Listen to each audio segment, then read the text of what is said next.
In this video, I will show you exactly how to bypass that frustrating login error in Antigravity so you can get back to your projects immediately. It is incredibly annoying when the software hangs on the splash screen or rejects your credentials even when you know they are correct. The first step involves checking your local cache files because these often become corrupted after a new update. Navigate to your local application data folder and locate the Antigravity directory. Once you find it, look for a folder named Session or Cache and delete its entire contents. Do not worry about losing your work because this only clears temporary login tokens.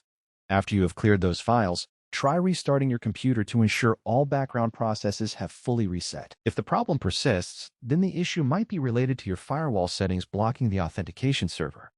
Open your system security settings and make sure Antigravity is added to the allowed apps list. Another common culprit is a synchronized system clock. If your computer time is off by even a few seconds, the security handshake will fail completely. Set your clock to update automatically from the internet and try logging in one more time. Following these simple steps should resolve the connection handshake and let you access the dashboard without any further delays. If this helped you, please remember to leave a like and subscribe for more quick technical fixes.